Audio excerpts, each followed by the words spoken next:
नमस्कार, मी साक्षी Panchal news अनकटच्या Pune connect मध्ये तुम्हा सर्वांचं स्वागत करते।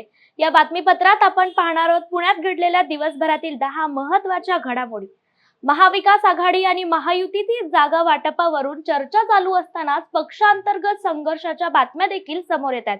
असं असतानाच आता अजित पवारांच्या राष्ट्रवादी काँग्रेसकडून विधान परिषदेवर सुचवण्यात येणाऱ्या संभाव्य 3 नावांवरून महिला नेत्यांमध्ये असलेले मतभेद चव्हाट्यावर आलेत।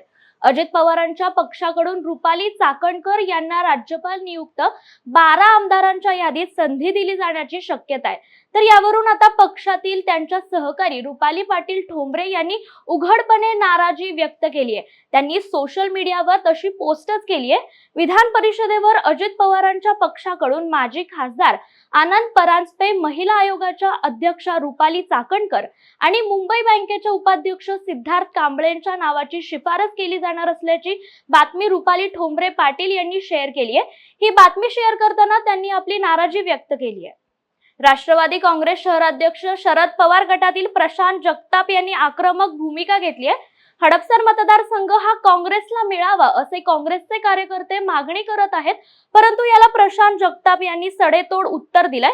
जागा वाटप हे वरिष्ठांच्या आदेशानुसार होणार। ज्या पक्षाचा विद्यमान आमदार त्या पक्षाची ती जागा असं प्राथमिक सूत्र आहे।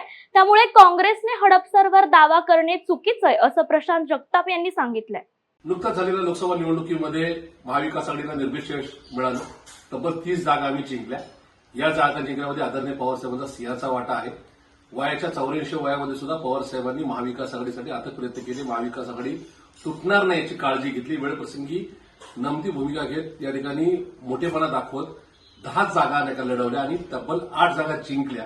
एकत्र पक्ष असताना सुद्धा एवढं मोठे यश आम्हाला मिळालं नाही। पण ज्या पवार साहेबांचा पक्ष आणि कुटुंब फोडण्याचा प्रयत्न भाजपनी आणि त्यांच्या एकूणच देवेंद्र फडणवीस आणि अमित शहानी केला, त्याला चोख उत्तर महाराष्ट्रातल्या सर्वसामान्य मतदारांनी दिलेला आहे। असं असताना महाविकास आघाडीचा जो काही विधानसभेचा निकाल आहे, विधानसभेच्या जागा वाटपाचं जे काही सूत्र आहे, ते माननीय राहुलजी गांधी साहेब असतील, माननीय खरगे साहेब असतील, माननीय उद्धवजी ठाकरे साहेब असतील, हे आदरणीय पवार साहेबांची चर्चा करून तो निर्णय घेतील। तरी सुद्धा अलीकडच्या काळामध्ये महाविकास आघाडीतले काही नेते मंडळी ही खालच्या स्तरावर प्रयत्न या ठिकाणी चर्चा करतात आणि एकूणच राष्ट्रवादी काँग्रेस पार्टी कमकुवत झालाय किंवा फुटल्यामुळे त्यांची ताकद कमी झाली अशा प्रकारची चुकीचे स्टेटमेंट करतात। माझा त्यांना सल्ला आहे, एक तर जागा वाटपाचा निर्णय घेण्याचा अधिकार हा त्यांना नाही। हा अधिकार सर्वस्वी माननीय राहुलजी गांधी, त्याचबरोबर माननीय खरगे साहेब आणि माननीय उद्धवजी ठाकरे साहेब हे आदरणीय पवार साहेबांची चर्चा करूनच करतील। तो टप्पा अजून पूर्ण करायला आणखी 20-25 दिवस लागणार आहेत। पण याच्यामुळे आपली मनं दुखावतील अशा प्रकारचं कुठले स्टेटमेंट छोटे किंवा मोठ्या नेत्यांनी करू नये, हा माझा त्यांना मित्रवजा मैत्रीमध्ये सल्ला राहील। मला खात्री आहे की येणाऱ्या विधानसभेमध्ये सुद्धा महाराष्ट्रामध्ये महाविकास आघाडी दमदार या ठिकाणी पुनरागमन करेल, त्याचबरोबर निर्भीड यश सुद्धा मिळेल। पण त्याच्यासाठी आपल्यातल्या एकोपीची गरज आहे। पुण्यातल्या किंवा महाराष्ट्रातल्या कुठल्याही सीटचं वाटप अजून झालेलं नाही। तो वाटप करण्याचा अधिकार आदरणीय पवार साहेब, आदरणीय राहुलजी गांधी, आदरणीय खरगे साहेब आणि माननीय उद्धवजी ठाकरे साहेब नक्की घेतील याची निश्चित खात्री माझ्यासारख्या कार्यकर्त्याला आहे आणि तेवढी सहनशीलता आमच्या महाविकास आघाडीच्या सर्वच पक्षांनी घ्यावी ही सुद्धा नम्रतेची विनंती। गणेशोत्सव अवघ्या काही तासांवर आला असतानाच राज्याच्या गृह विभागाने मुंबई आणि पुण्यासाठी काही महत्त्वाच्या आयपीएस अधिकाऱ्यांच्या बदल्या केल्यात। मुंबई आणि पुणे शहरात गणेशोत्सवाची मोठी धूम असते। मुंबईत लालबागच्या राजाच्या दर्शनासाठी लाखो भाविक राज्यभरातून येत असतात, तर पुण्यातही मानाच्या गणपतीच्या दर्शनाला भक्तांची रांग लागते। त्यातच गेल्या काही दिवसात पुण्यात झालेल्या गुन्हेगारी घटनांच्या पार्श्वभूमीवर गृह विभागाने आयपीएस अधिकाऱ्यांच्या बदल्या केल्यात।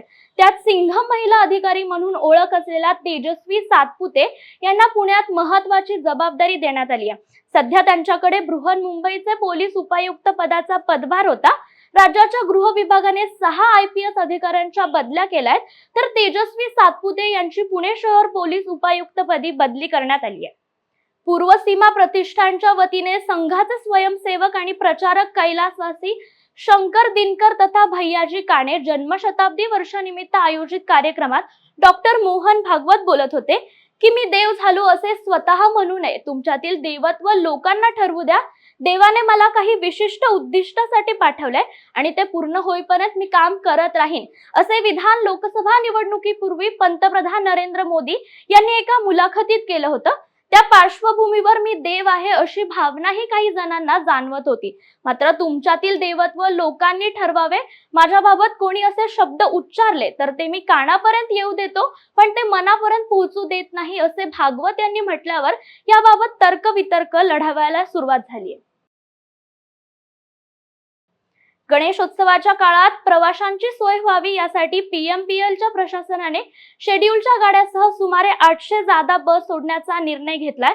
2 टप्प्यात जादा बस सोडण्यात येणार असल्याची माहिती महामंडळाने दिली आहे. यात्रा स्पेशल या नावाने या बस धावतील. दुसऱ्या शिफ्ट नंतर धावणाऱ्या या बसचा प्रवास 5 रुपयांनी महाग होणार आहे. सध्याच्या तिकीट दरात 5 रुपयांची वाढ करण्याचा निर्णय पीएमपीएल प्रशासनाने घेतलाय. तसेच रात्री 12 नंतर या बसेसमध्ये कोणत्याही प्रकारचा पास चालणार नसल्याचे पीएमपीएल प्रशासनाने स्पष्ट केले. यामध्ये पहिला टप्पा म्हणजेच 9, 10 आणि 11 सप्टेंबर रोजी 168 जादा बसेस धावतील, तर 11 ते 15 सप्टेंबर दरम्यान 620 जादा बसेस धावणार आहेत. पुण्यातील गणेशोत्सवातील नियोजन आणि त्यासाठीचे नियम याबद्दल पोलीस आयुक्त अमितेश कुमार यांच्या उपस्थितीत पत्रकार परिषद पार पडली. यावेळी आयुक्तांनी वाहतूक सुरक्षा याबाबत महत्त्वाची माहिती दिली आहे. त्याचबरोबर मद्यपींसाठी देखील महत्त्वाची बातमी समोर आली आहे. पुण्यामध्ये गणेशोत्सवाच्या काळात 3 दिवस मद्य विक्री बंद राहणार आहे. फरासखाना, विश्रामबाग आणि खडक या 3 विभागातील दारूची सर्व दुकाने संपूर्ण गणेशोत्सवाच्या काळात बंद ठेवण्याचा प्रस्ताव आहे. तर 7, 17 आणि 18 तारीख या 3 दिवसात पुणे शहरातील सर्व दारूची दुकाने बंद ठेवण्यात येणार आहे. पुणे शहरातील गणेशोत्सव राज्यभरात नाही तर देशभरात लोकप्रिय आहे. पुण्यातील गणेशोत्सव पाहण्यासाठी देशभरातील लोक येतात. हे 10 दिवस भाविकांच्या गर्दीने पुण्यातील रस्ते भरून गेले असतात. यंदा पुण्यातील एका गणेश मंडळाने साकारलेला गणेशोत्सवातील देखाव्यावरून वाद निर्माण झालाय. अमृतसर येथील गोल्डन टेम्पलचा देखावा या मंडळांकडून उभारण्याचं काम सुरू होतं. आता या देखाव्याला शिरोमणी गुरुद्वारा प्रबंधक समितीकडून विरोध दर्शवलाय. श्री हरमंदिर साहिबचा कॉपी करता येणार नसल्याचं प्रबंधक समितीने म्हटलंय. त्यासाठी आज शुक्रवारी शिरोमणी गुरुद्वारा प्रबंधक समितीचे प्रतिनिधी मंडळ येथे असून समितीकडून मंडळावर कारवाई करण्याचा इशारा दिलाय.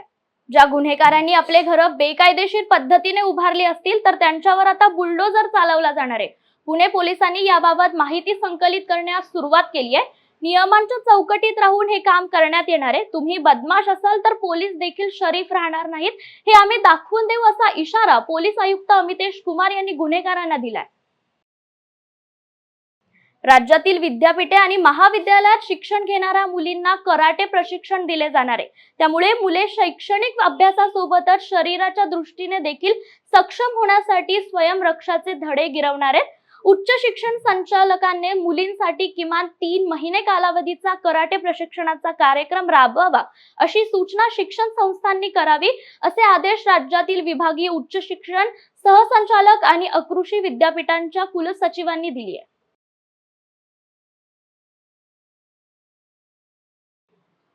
हिंदुस्थानातील पहिला सार्वजनिक गणपती श्रीमंत भाऊसाहेब रंगारी ट्रस्टच्या बाप्पाची प्राणप्रतिष्ठा प्रसिद्ध गायक पद्मश्री कैलाश खेर यांच्या हस्ते उद्या दुपारी 12:30 वाजता होणार आहे. त्यापूर्वी ढोल ताशांच्या गजरात आणि जंगी मिरवणूक देखील निघणार आहे. मंडळाचे उत्सव प्रमुख आणि विश्वस्त पुनीत बालन यांनी ही माहिती दिली आहे. ते म्हणाले, गणेश चतुर्थीला सकाळी 8:10 बाप्पाची आरती सुरू होईल. त्यानंतर मिरवणुकीला सुरुवात होईल. सुरुवातीला लाठीकाठी मर्दानी खेळ व शंखनाद होईल. त्यानंतर 7 पथकांकडून श्रीमंत भाऊसाहेब रंगारी भवनासमोर ढोल ताशांची सलामी दिली जाणार आहे. पुणे कनेक्ट मध्ये वेळ झाली आहे. इथेच थांबायची. तुम्ही पाहत रहा न्यूज अनकट.